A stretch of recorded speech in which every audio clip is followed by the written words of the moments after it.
So one of the joys of these symposia is casting the net out to find extraordinary people to come and give talks. And I so wanted Ann Blaschke to come to speak to us today. We're really glad you're here. Her book is soon to be published, entitled Foxes Not Oxes, Women's Athletics in American Political Culture. That's going to be a joyous romp. But to introduce her is Hillary Moberg. Come on up, Hillary.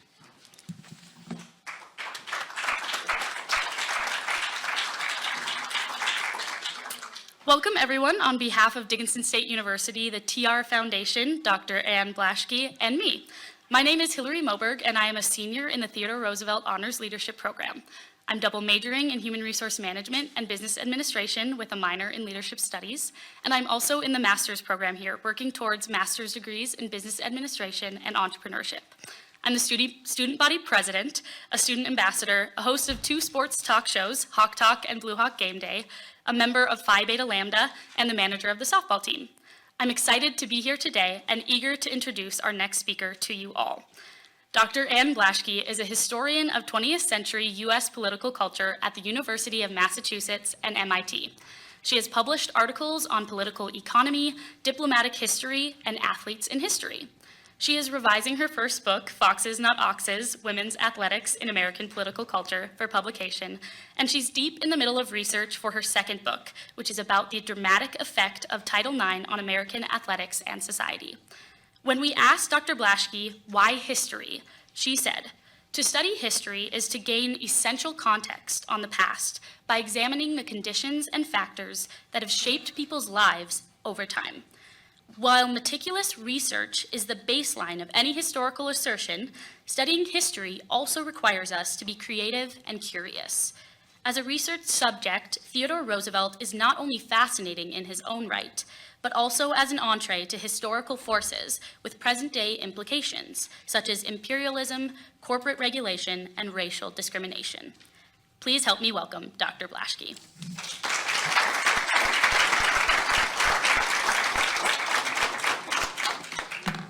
Thank you so much for the wonderful introduction. I appreciate it.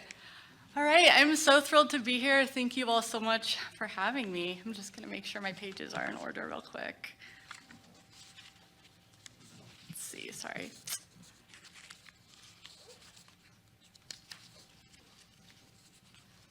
Thank you.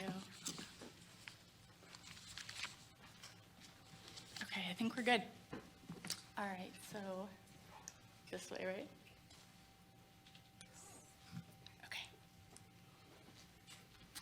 All right, well, thank you so much. Before I begin, I especially want to thank a couple people. So Clay Jenkinson, Sharon Kilzer, Mary Massad, Dr. Chris O'Brien, and Dr. Stacy Cordery are hosting me here and played special roles in bringing me here, and I really appreciate that. So it's wonderful to be here with you all at this symposium, an event themed around the athlete in the arena, Theodore Roosevelt, and the development of modern sport. So for women, it's been a long process developing sport, I think, in the United States, and so that word really struck me. While TR and his mentality of the strenuous life will certainly be a lodestar in my talk today, I want to consider a group of people who have historically received a lot less attention as athletes in the progressive era, despite being half the population women. In the late 19th and early 20th centuries, women claimed public space in which to move their bodies, suddenly becoming visible everywhere, from urban bicycle paths to swimming pools, and shocked power brokers at home and abroad. Indeed, between the Civil War and World War I, female athletes became the embodiment of the assertive, confident new woman who demanded the vote, birth control, jobs, and social freedom. But political and social moralists didn't give these away willingly. And leaders like Roosevelt played a crucial role in dictating how women's physically active lives would develop. As a charismatic politician, Roosevelt served as a litmus test for how the nation should accept women athletes. There he goes. Roosevelt's approach mirrored, I think, that of civilized men and women. People like him, and he himself, chose to support female fitness rather than women's competitive sport. In practice, however, active women throughout their lives blurred these lines. So they constantly contested the boundary between fitness and sport from their earliest organized games in the 19th century. My paper is going to explore this constant tension.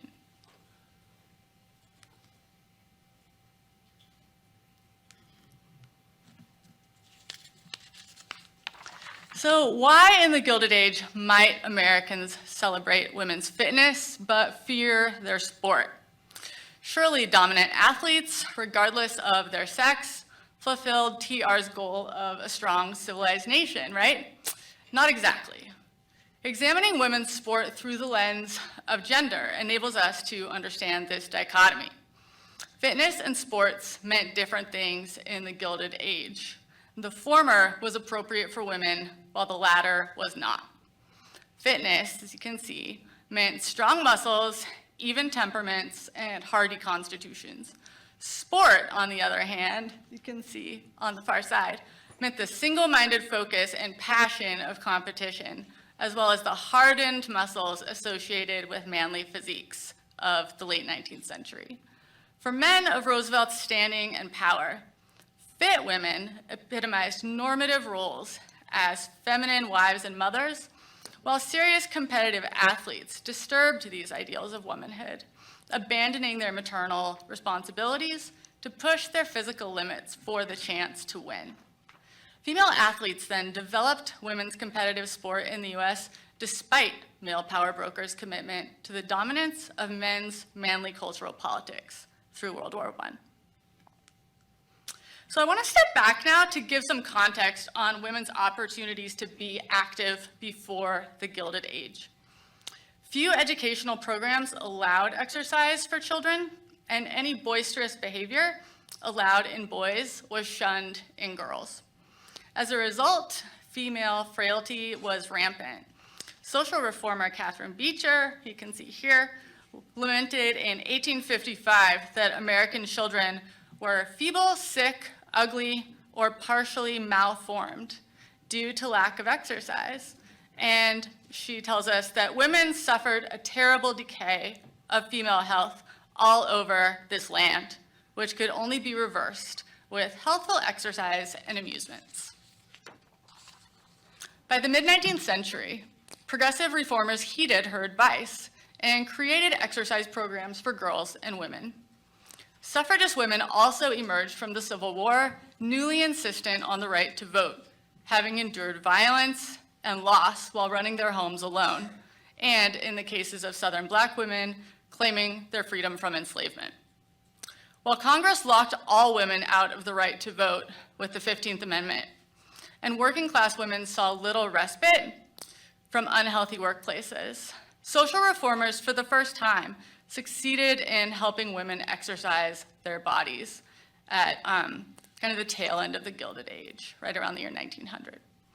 So social reformers reimagined healthcare for females in the progressive era. Their goal was to foster women's fitness for motherhood, which was women's ultimate service to the state. Yet the play and games they introduced overlapped with established sports and often inculcated in women a passion that concerned educators. In the late 19th century, reformers designed single-sex environments to protect women from accusations of impropriety and from leering men, mashers, as harassers might be known, who might approach women as they played sports. Wealthy women embraced new gymnasium clubs and country clubs where they fenced, practiced gymnastics, golfed, played tennis, and boxed, among other sports. At the collegiate level, educators introduced team sports like basketball. Female students flooded into gyms to play. Basketball illuminates the tension between intended fitness and the ecstatic competitiveness that sport nevertheless engendered. At Smith College, as I think folks heard about earlier, physical education director Senda Berenson lauded the strong physiques and teamwork, the game inculcated, arguing that women's naturally self-involved personalities were subsumed by the group play. Yet she also worried that the roughness and undue physical exertion of basketball contained a strong influence for evil. Dividing the court into thirds ostensibly made basketball safe for girls while preserving the game's excitement. So the tension between fitness and sport went public in the late 19th century when women got access to the bicycle, a new invention adapted from the unsafe high-wheel contraptions previously ridden only by men. When the level two-wheeler hit stores and women learned to ride, men eschewed cycling as effeminate. But they also lambasted women cyclists as manly, unnatural, unattractive, and sexually provocative, all at the same time. Men began mocking what they described as bicycle face, a masculine grimace and glaring eyes developed from fast cycling. You can kind of see one woman who's got it going on over there in that political cartoon. So doctors, meanwhile, also predicted damage to women, but in this case to their reproductive organs, especially during menstruation.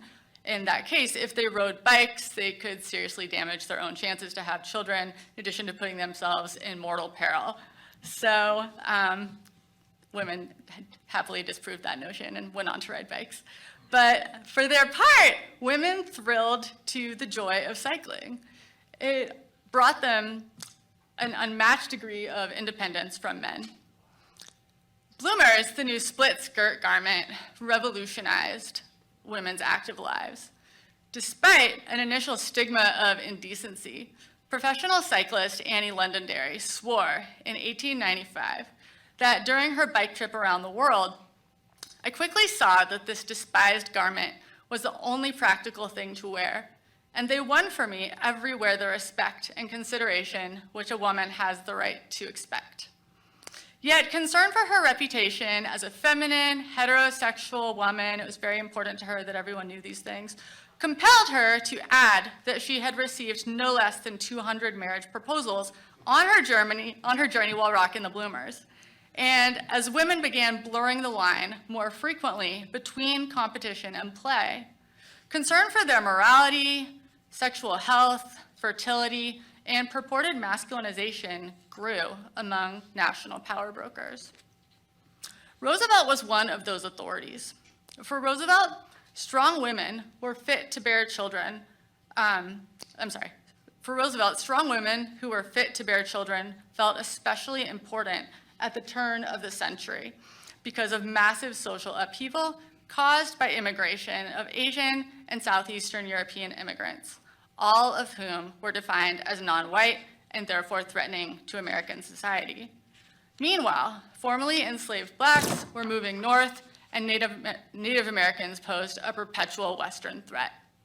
TR, like many contemporaries, worried that the white population would dwindle due to race suicide if white women had trouble conceiving or carrying children, or far worse, refused to have children altogether by using birth control, divorcing, or any number of other ways of controlling their fertility. So as historians have noted, Roosevelt held white women who he met on the frontier as real exemplars of hardy yet feminine motherhood. Certainly, their daily lifestyles required a physical prowess that certainly could translate as athletic skill. So if you think of horse riding or roping, for example. But TR interpreted women's frontier tasks as gender-appropriate physical activity that supported men's work. So Roosevelt defined the progressive era as a time of athletic, martial manliness at home and abroad. He had an irrepressible zest for self-improvement and insisted throughout his political career that Americans adopt the same moralistic, adventurous, civic mindset forged on the frontier as his own. Sport was key, as we know, to Roosevelt's transformation from sickly boy to strapping political leader. As president, Roosevelt practiced numerous sports and pressured men nationwide to forge their manliness on the gridiron or in the boxing ring. To invest these rituals with masculine power, they needed to be performed by men in men's spaces. In the progressive era, as new women strode and biked into public spaces, men for whom sport served as a crucible met, therefore, in places just for men in new sex-segregated places. So few women, or few people of color, worked in the White House during Roosevelt's presidency, making it an ideal location to seamlessly blend work and sport. Mike Cullinane explained Roosevelt's tennis cabinet yesterday, and Roosevelt also brought in elite fighters to take him on in a sport he considered especially masculine, boxing. Innovating further, in 1904, he brought a famed jiu-jitsu master to the White House when numerous practitioners began beating American boxers. And in doing so, he countered anti-Japanese fears of the sport, even as he signed the racist gentleman's agreement with Japan 2 years later, tacitly ending Japanese immigration to the US for decades. So you can see here an ad from the New York World newspaper, sort of talking up and explaining how Roosevelt practiced jiu-jitsu. He wrote letters to his sons about it, but just what he got out of the practice in contrast to the ways that he appreciated boxing and how he considered them comparable arts in some ways. And then you can see here the picture of his teacher who he hired to come to the White House. So, although TR relied on the insular masculine space of the White House to compete with elite athletes, women demanded to participate on their own terms. So frustrated by Roosevelt's exclusion of the White House, frustrated by Roosevelt's exclusion of women from the White House, jiu-jitsu demonstration, for example, wealthy women in Washington, D.C. hired the master jiu-jitsu's teacher, hired his wife to teach jiu-jitsu to them and their daughters. So the girls got a demonstration and their moms did too. Elite women athletes also ran out of patience with game days and modified feminized sports contests. American women's steadily growing presence at the Olympic Games in the progressive era demonstrates the ships in the night approach, I would argue, of Roosevelt to women's high-level sport. So Roosevelt lobbied and was very interested in getting for the United States the third modern Olympic Games for the United States. So like many, he understood the Olympics to be a point of cultural diplomacy that could showcase manliness or supremacy of a country, especially in this time of rising European nationalism.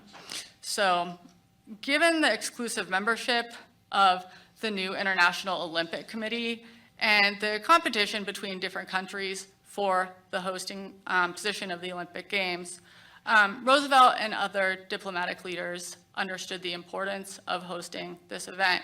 But Roosevelt, for a variety of reasons, did not attend the Games in St. Louis, and he sent his daughter Alice instead.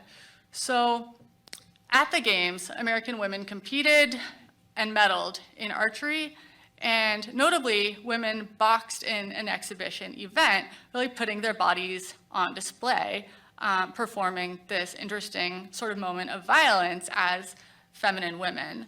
So this is an interesting moment for sport, right? And each of these moments probably could have benefited from the enormous publicity and the kind of press corps bully pulpit that Roosevelt would have brought. All right, so in closing, I'll note that while elite power brokers like Roosevelt didn't embrace women's competitive sport in his lifetime, his continued support of women's fitness into the 1912 election, there's our Olympic Games. His continued support of women's fitness into the 1912 election via Jane Addams's Settlement House movement did give credence to new women who insisted on taking up space and demanding the vote. So Jane Addams's Settlement House in Chicago for immigrant girls and women, Hull House, featured the city's first amateur girls basketball team, and as the US president, Roosevelt maintained a supportive relationship with Addams and touted his support for women's suffrage in correspondence with her, as well as on the stump. Fit women, he believed, would make responsible voters. All right, so women's fitness and sport, I think, have come a long way since Roosevelt's presidency. Probably most of you would agree. Competitive women athletes today are celebrated.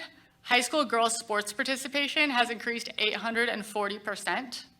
And this year, a woman is the winner of the NCAA's Theodore Roosevelt Award. Known as the Teddy, despite Roosevelt's dislike of the nickname, the accolade honors an NCAA athlete who becomes a distinguished citizen of lifetime achievement in homage to Roosevelt's 1906 mobilization for the NCAA.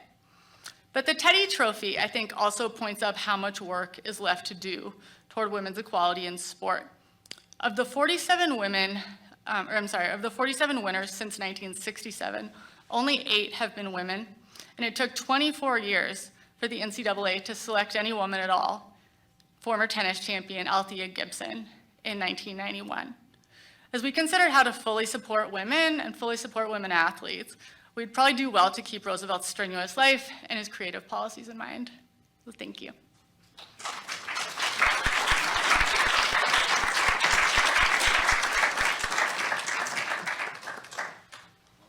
Okay.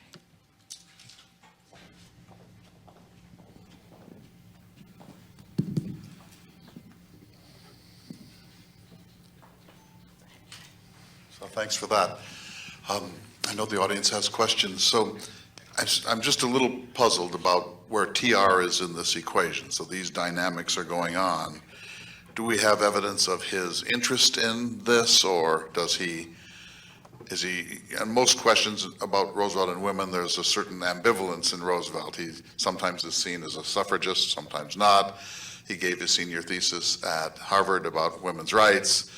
But he had certain reluctance on this question and largely saw women's fitness as preparing for the sacred business of motherhood. Can you illuminate that a little bit more? Sure. So one thing I was super interested in when I was doing, thank you. Yeah, I mean, that's one thing I was really struck by moving through this project was just the extent to which, regardless of whether he encountered women on the frontier, on bicycles, in the gym, it was really their sort of toning up, their fitness, and their sort of preparation for marriage, and whether it was the sort of qualities of level-headedness, of the sort of bodily preparedness, sort of patience, kind of teamwork, but there were all these different qualities. And I thought the example of women on the frontier was particularly interesting, just all the ways that they were doing these incredibly physically challenging feats and maintaining and in these stressful situations. But nevertheless, he understood their life's work as very much sort of subsumed in the process of supporting their husband and, becoming moms. So in that light, I think competitive women or women who had no interest in, childbearing, and that's not why they were doing their sport. They, simply wanted to compete. I think that was alienating for many men in Roosevelt's sort of position and of his station.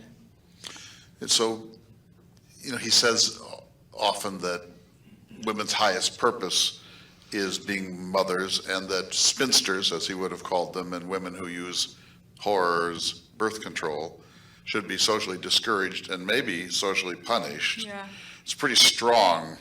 And he also believed that there might be tax incentives for having many children, that we should celebrate mothers of 5, 6, 8 children. This doesn't sound like young women's basketball to me. It sounds like be fit enough to be a good mother.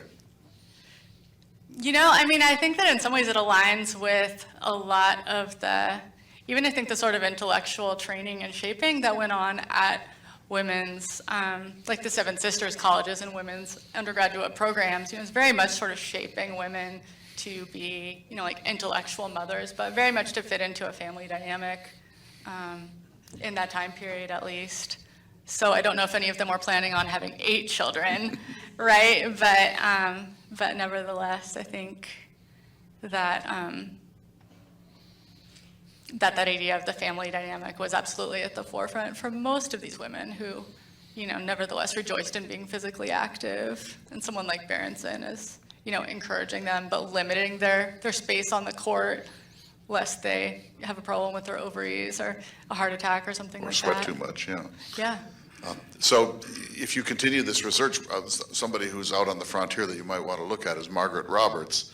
Margaret Roberts' husband went away and never came back. She had 6 children, daughters. She raised them herself. She was one of Roosevelt's closest friends, and he celebrated her, but not just for having all those children, being able to raise them without the help of her former husband, but also that she was a stalwart of the frontier, that she had the right stuff for building frontier. So he seems to have slightly distinguished the frontier woman from the woman in Harvard or Boston. Yeah, definitely. I mean, I wonder if he distinguished the frontier woman from, like maybe a working class woman who also, like if there are women who had multiple children, like 5, 6, 7, 8 children who were living in more urban environments, like whether those women he would have sort of had the same veneration for, whether there's something about that frontier woman figure. It's like facing the West, is in these unique trials and sort of challenging herself in the elements in this interesting way to him. So I don't know if that would be a kind of like romanticization on his part or sort of valorization of a woman like her.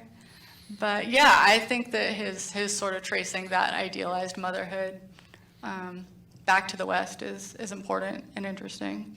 And there's also Medora von Huffman, who was the wife of the Marquis de Moraes, and she rode side saddle, preserving her ladylike nature, but she also was a crack shot, a better riflewoman than her husband, the Marquis.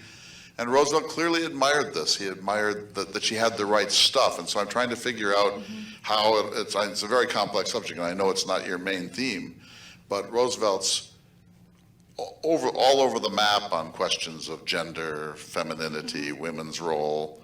I doubt that he was as interested in recent immigrants having 8 children as he was in Anglo-Saxon women having them, for example. Absolutely. I mean, that's one thing that I found so fascinating, and I'm enjoying hearing about in other people's talks too, is that I think that he's a very nuanced person, and it's impossible to, I don't know, make any like vast blanket statement about how he felt about women or even a specific group of women. So it's been really fun to sort of parse through primary sources and look at your guys' website, for example, and really spend time with these papers and just learn. But I think that also it seemed like he, was a learner, and as he put himself in these situations where he was exposed to jiu-jitsu or he met women in new situations, like he wasn't afraid to change his mind, it seems to me. And that was something interesting about his views on women, that it was fun to sort of track and observe and try to figure out. But I found the jiu-jitsu stuff around masculinity so fascinating. That was one of my favorite anecdotes. So you used the phrase in your talk, "rockin' the bloomers," which I just loved. But it reminds us that was then and this is now, to think that there could be controversy over essentially a split skirt or slacks. Definitely. That this was regarded as scandalous and maybe morally appalling, tells us how much has changed, right? I think so. I mean, I'm not sure what others might argue. I think that women are still very much scrutinized for the way they present themselves in sport and in public space generally. But yeah, I mean, it's remarkable how much even like these massive pants, that basically look like a skirt on the one hand, just were a revolutionary experience for women. You can like straddle a bicycle, you can climb on things, you can, go over a fence, you can chase your kids. It completely changes your life when you're wearing pants, and this was their very first experience with that. And maybe the patriarchy wasn't that eager to see that mobility.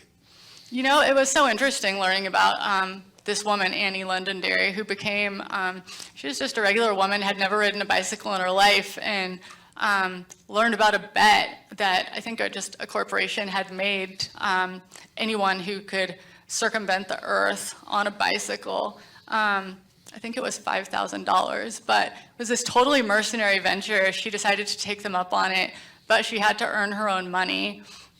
basically by using her body and her bike as advertising as she went around the world. So she went through China, she went to Europe, she started and she ended in Chicago. But she wore these big billboards all along her bike and wore buttons on her clothes and handed out pamphlets in France and worked with the consulates all over the country, like all over the world. But she pointed out that people really respected her for adopting her bicycling costume, and they took her almost more seriously when she was wearing these pants and had this authoritative attitude about, being a rider, as opposed to sort of being a lady along for the ride.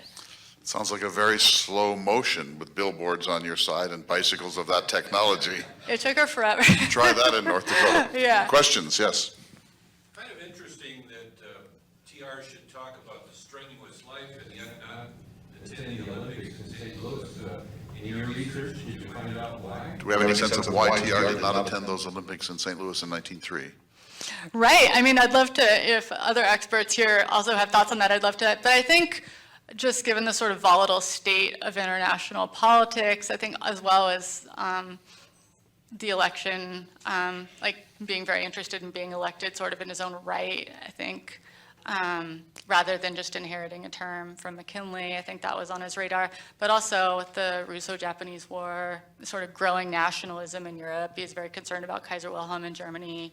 So I think he had a lot on his plate, to be fair. And he also is, I think like many people, disappointed that the games were sort of stationed in like very unglamorous St. Louis, Missouri, as opposed to Chicago, which is a little more chic and where they had been supposed to be. And the Olympics were just fundamentally different then. I mean, They were. They were just getting back into a new phase after 1,000 years. Yeah.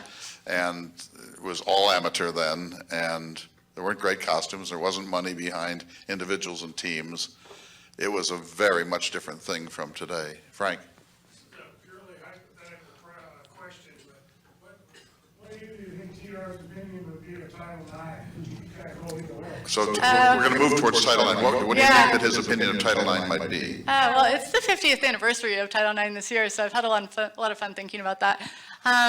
So of course we don't know, but I mean, one thing that I admire about TR is the fact that I think he tried to take a very thoughtful approach to policy and to regulating when he thought it was necessary, and to making advancements to help people when he thought he could make a difference. And I like to think that the argument for Title IX is an extremely practical one, and he was genuinely interested, I think, in the fates and fortunes of women and women's, essential role in like the body politic.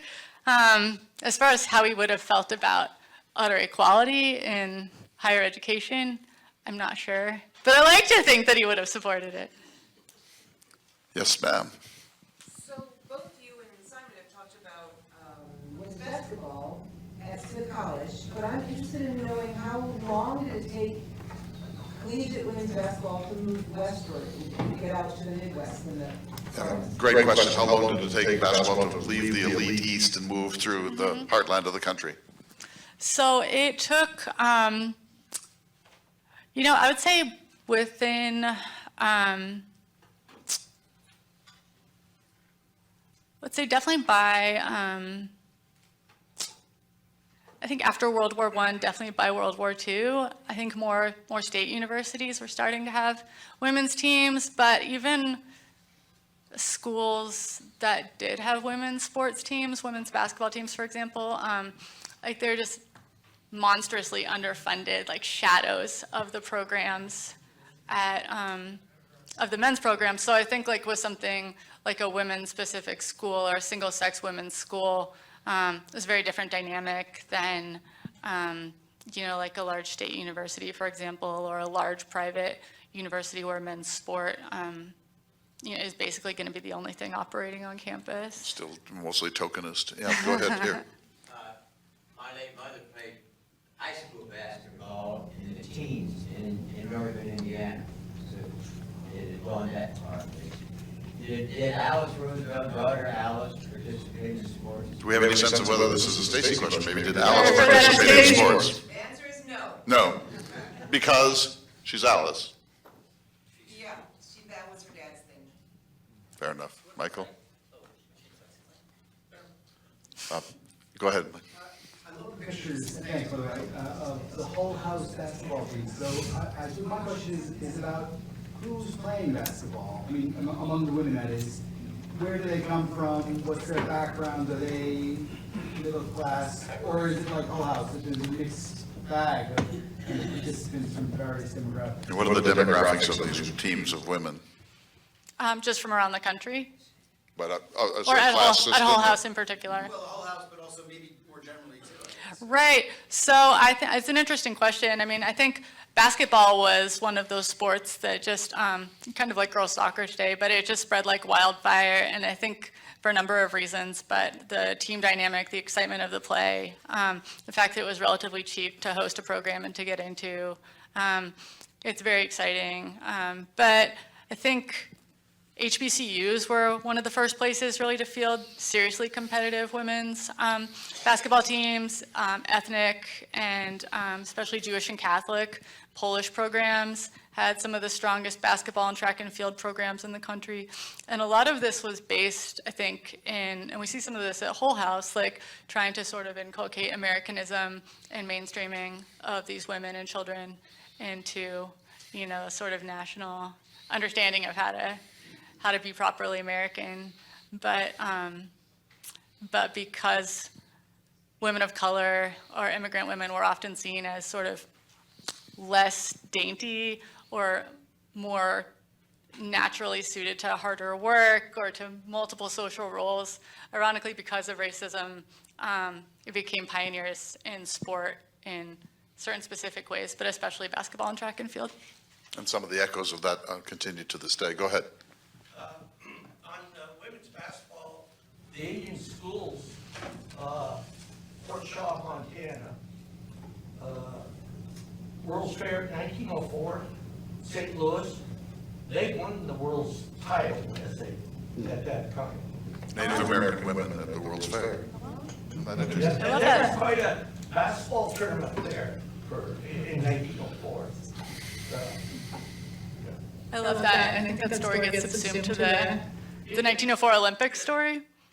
So, Okay, so my prejudice is coming out, I'm Montana, but, And state school. yeah.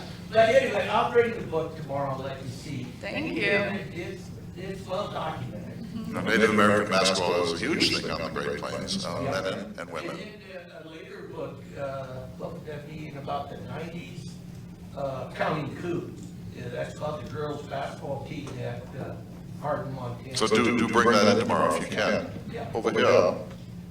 Bicycles, can you talk a little bit more about how we went from that huge wheel, which looks incredibly dangerous, to something that works for everyone, including women? And then I'm assuming it's hard to ride a bike in the city today with bike lanes. And so what was it like riding a bike in the city at this kind of So first of all, the dramatic change in technology from the velocipede to the bicycle, what do we know? Is there a gender factor of that? Was it redesigned to make it more accessible for women, or was that just a technological change in bicycle technology? So I think with the original model, like they're so dangerous, they're so inefficient, they're so poorly suited to commuting, streets, anything you might use a bicycle for, such as work, that in many ways it made sense to adapt and evolve the bicycle to something that actually works, and functions efficiently. But I think when they do that and, begin marketing, like realize that there's this vast consumer potential in women, it is disturbing to men that women can also do it. And so then, like that customer base on the men's side drops off a little bit, I think. But I think in some ways it's just for practical reasons. And with women's skirts and the sort of, the fact that they haven't had access to this technology before, I don't think it was a foregone conclusion that they would adopt the bike. It became almost a craze. And for working women who were moving from place to place in like large urban environments, I think it did help out with work. But Ann, how about bicycle safety? These cities, when we see the photographs of them, there are no bike lanes, and even the streets are crowded with carts of vegetables and meat and so on. I think it was pretty manic, but I mean, from what I've read, I think it was, other folks who are urban historians might have thoughts on this, but I think it was just exhilarating for what it was. Well, there was no special safety gear?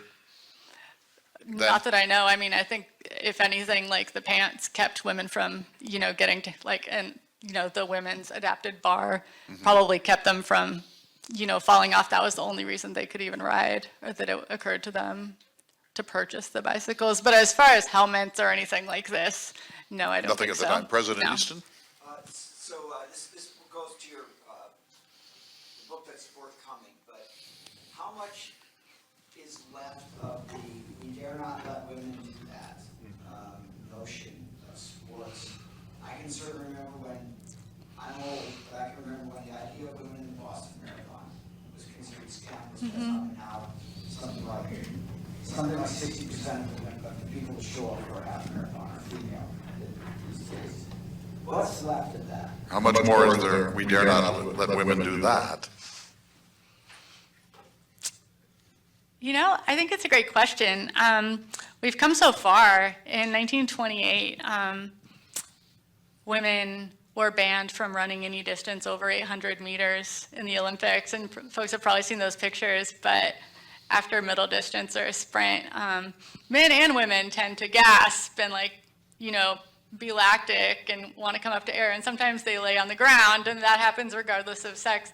When that happened after the 800, experts argued that there was something wrong with women and that they were too frail and that they might die if they kept running any event over 800 meters. And today, we see those distances totally embraced and just eaten up by women. And at the recent World Championships, there was this really striking photo that was taken last month of just every women's competitor laid out gasping on the ground. And instead the commentary was, look how strong these women are.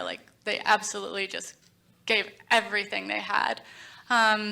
So I think that, I don't know whether we'll start having, more of a crossover almost, or just sort of pushing the boundaries of what women can do and how they can compete. But I think when you think of someone like Katie Ledecky or Simone Biles, people who are talented beyond measure and also, can push, I think can do these unusual things. I think it would be interesting to see where women could go if we broke down some of the boundaries around sport and category, and also made sport safer for women. I guess that's another thing. I think that if, women like Simone Biles didn't feel unsafe in their sport, where could we be in 5 years if she felt well enough to stay in gymnastics? So I think when we make sports safer for women, who knows what they'll be able to accomplish. Sir? My daughter's a Division I swimming coach, and the men and the women train side by side, not the same lane, but in the next lane. Yeah. They swim the same sets, depending on, what group that they're in and everything. How might Theodore Roosevelt view that? It's one thing to have some women's sports over here, some men's sports over here, but basically training together. What would, we're asking speculative questions. What would TR think of women and men swimming in nearby lanes? Yeah.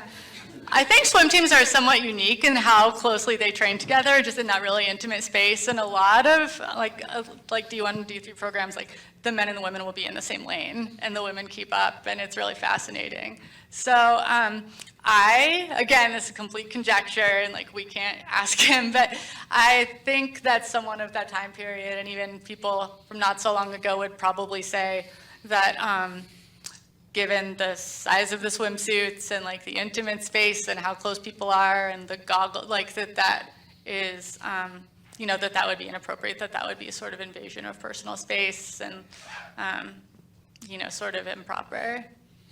I don't know about that, so. On the other hand, I think that, the students in those situations hyper perform, and the women do keep up with the men, and most of these programs have extremely high rates of success that have co-ed practices, so We can't know, but TR loved people that had the right stuff. And if he had to get over the late Victorian notion of women and domesticity and women in childbearing, but he would have grown with the country, surely. I can't imagine TR being the same TR today that he was then. I mean, wouldn't he be more likely to be fascinated by the vigor, the strength, the endurance, the gutsiness of these women athletes? I think that he'd have to back off a little, and he might be a little impressed/threatened by all of that excellence. Maybe I think of him as a modernizer, right? And I love the idea that, maybe that now we don't just need women to be excellent at fitness or excellent at sport so that they can procreate, but, because they add something dynamic and substantive to the national fabric, and, that they can be cultural diplomats, or that they, like, sport hugely increases everyone's self-esteem, not just girls. Or that boys can also benefit and be protected by Title IX. Like, I've had more men come to me and have Title IX issues that have been successfully resolved than I've had women. I think that all of these policies, all of these sort of orders, can help different people, and that someone like Theodore Roosevelt would hopefully recognize the expansiveness of women in sport and how that improves educational life and national life for not just women, but men as well, and for everyone who plays. I want to turn to Title IX here in a minute. Jim. Yes, Title IX gave women equal opportunity on the university campuses, but they still haven't had equal opportunity in the professional leagues, at least not in terms of pay. And Theodore didn't like professional athletes being paid these big salaries, so how would he react today to the women trying to get their salaries up where they should be? Yeah, the Brittany Griner case, for example, has raised a lot of questions about women in sports, and we learned that the highest paid women in the WNBA are $200,000 per year, where the highest paid men are paying $40 million per year. The equity difference is appalling. So the pay scale, but we're watching right now, I don't know how many of you feel this, but the WNBA is kind of moving into a transitionary period where it's getting a lot more national attention. I think things are changing fast there, don't you? I think so. And I think that in some ways, when women get more attention and more funding and more support at the collegiate level, and these programs like UConn is sort of the classic example, but Stanford, any of these other places, Michigan, Dickinson, I think that wherever alumni are, they come back, they support those programs, the programs mean something to them, and when the athletes perform well, get a following, it can be really good. And then when women have that credence, I think professional sport or women in professional settings, the society is more prepared to see them as deserving. But I also think, and I started off my talk this way, that like capitalist institutions and governments do not tend to offer women more money, because they can see that women are talented. So women have had to fight and litigate and protest and all kinds of things for most of the salary increases and safety protections that they have. So I think that it's a both and. I think that on the one hand, we need the collegiate support for women's sport to build that foundation, and that the money will come. And with the change in the NCAA rules, it's something really interesting to see, like Paige Beckers at UConn being the first athlete in the United States that Gatorade has sponsored at the college level. She's a girl. That's super interesting, right? So I think we're seeing somewhat of a sea change there. And she's already being recruited by professional teams. So in women's soccer, Trinity Rodman, Dennis Rodman's daughter, who doesn't actually like to be thought of that way, but she has $1 million contract in the NWSL, and I think that's another league that the profile's getting raised, and they just signed, the U.S. national team just signed their first CBA with U.S. Soccer. And just one last thing to say is I think there's been a lot of sort of charged conversation about something like that, about equal pay in the media. pitting the men and women against each other, but in fact, like the men of US soccer have been hugely supportive of the women's equal pay calls. And I think that's something to recognize, right? That this in many ways is a united front, and that again, I think it benefits everyone when women are treated as full people. Yeah. There's a question back here, yes. Not a question, just a comment. In connection with the bicycle craze, that was a main push for the Good Roads movement, and Teddy Roosevelt strongly supported the Good Roads movement even before the automobile came on the scene. So that's another connection with Roosevelt and bicycle craze. So bicycles helped lead to the Good Roads movement before the automobile became the main thing on them. Oh, wow. Oh, Thanks for interesting. that. That is Yeah, interesting. he's a car expert. Yes. I was lucky enough to play golf with Bobby Riggs several times. No way. How important with Bobby Riggs is matches with Margaret Court and Billie Jean King? How important were those televised national matches in the movement forward of women's sports? Bobby Riggs. Bobby Riggs. Well, I don't know. How important do you guys think they were? Battle of the Sexes, what do we think? Pivotal? Important? I think it's a groundbreaking moment, right? I mean, 40 million, TV viewers, Houston Astrodome completely full. But I think he's a fascinating figure in some ways in pushing forward the story and being such a performer, such a ham. And I can't imagine getting to play golf with him. That's wild. But yeah, I think that in some ways he put Billie Jean King in a position where she was able to, advocate for Title IX, although she was too late to benefit from it by 1 year.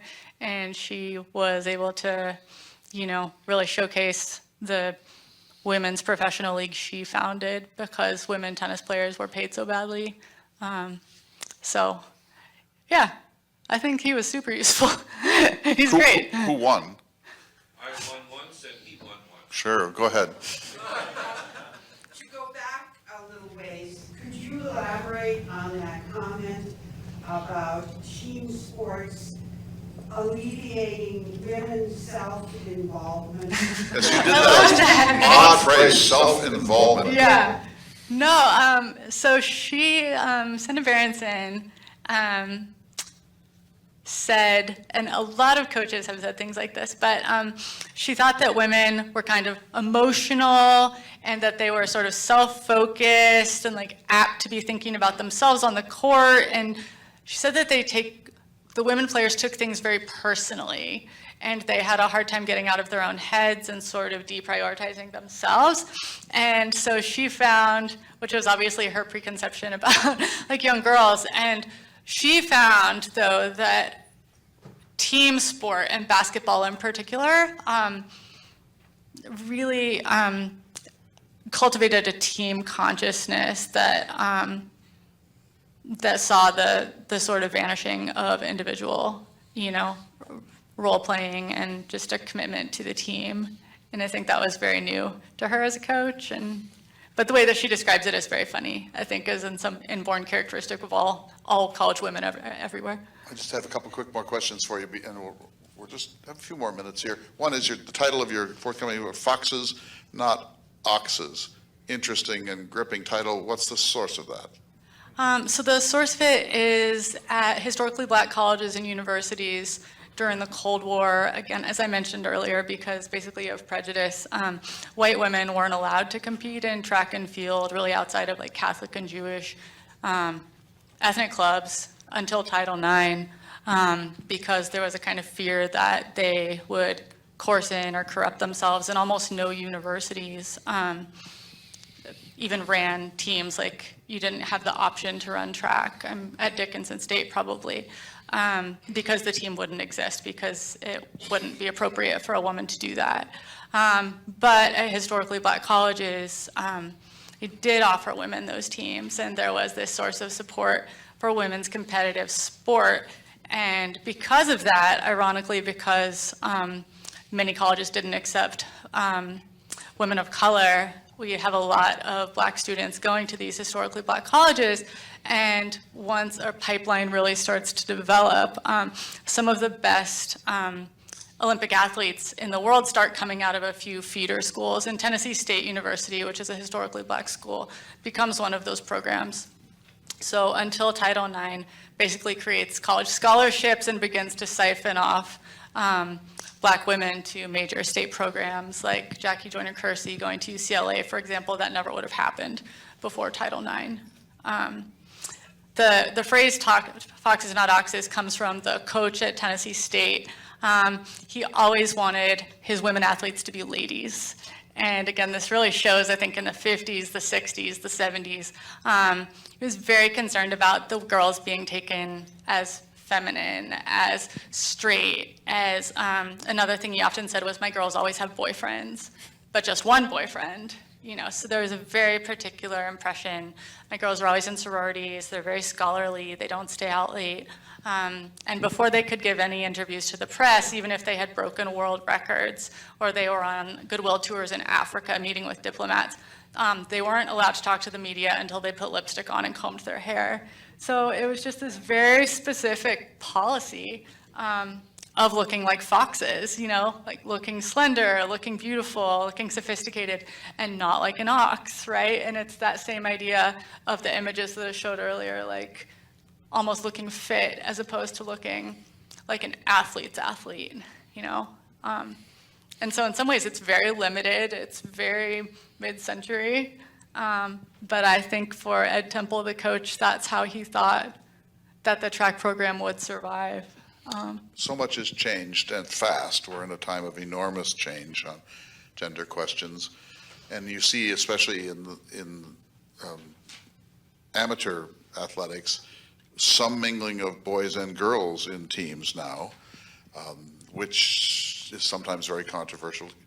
We still have women's tennis and men's tennis, men's basketball, women's basketball. Can you see a time in the future where these gender walls are no longer as strong or as heavily enforced as they are these days? Maybe. I think with some specific sports and in terms of the talent range of some folks, it could be an interesting idea. One thing that's always kind of bugged me, and I've seen it again this fall with Serena Williams' retirement, is I think that in some sports like tennis doubles, for example, sports that are co-ed or double sex or where men and women play together. Also in like the mixed relays in like the 100, 200, 400 in track and field, I think those are almost taken as like novelty events. And I think it's very frustrating because those people are breaking world records, and in some ways you're just subsuming this impossible, incredible combination of talent.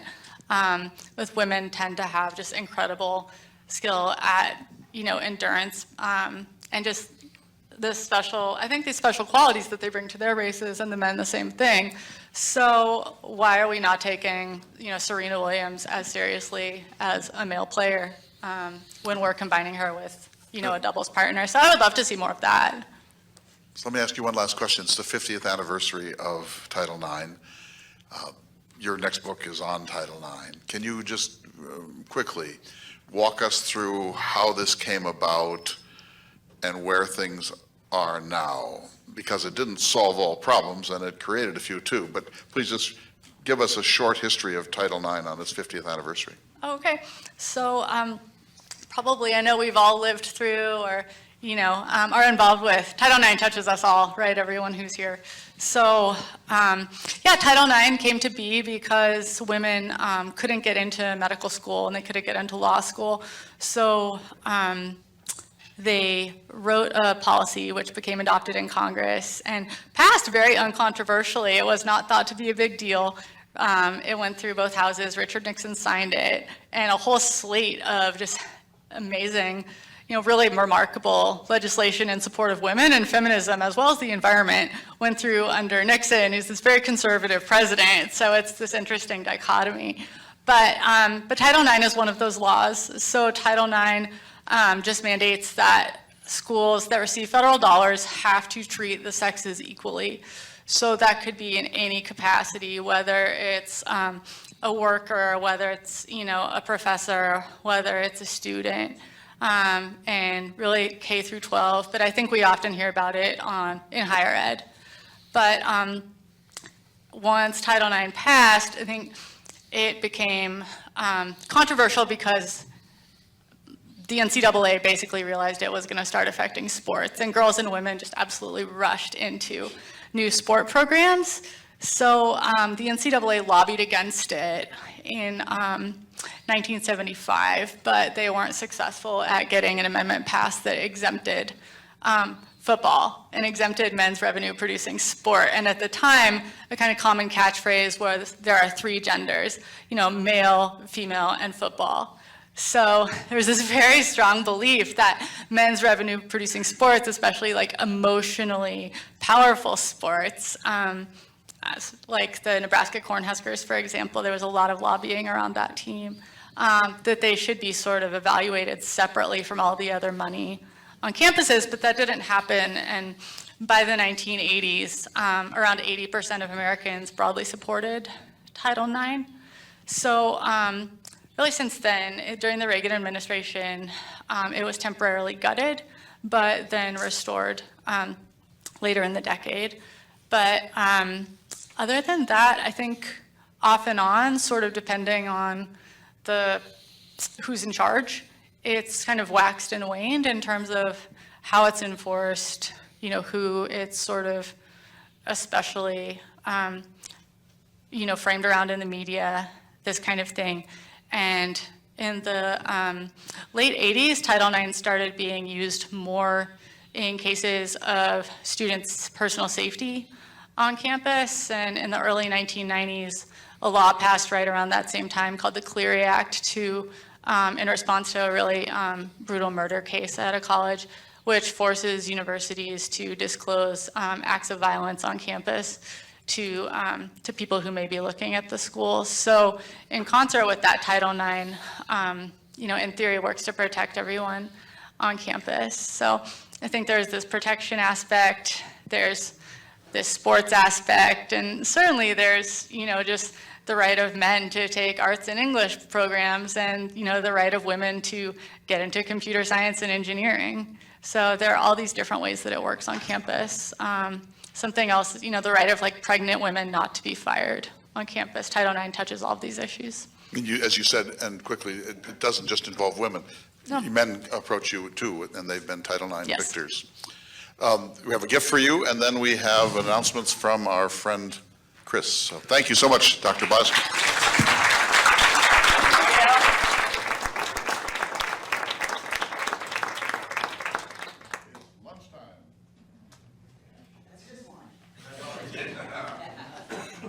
That's my line. That is my line. It is time for lunch. We're in the Student Center. For those of you who, like me, prefer not to do the stairs up, you can just turn to the left here and go down the hall. There are golf carts here if you would like a ride down. We return in an hour, roughly. We'll be back right about 1 o'clock. There'll be more announcements later, which means there'll be more food. So we will see you then.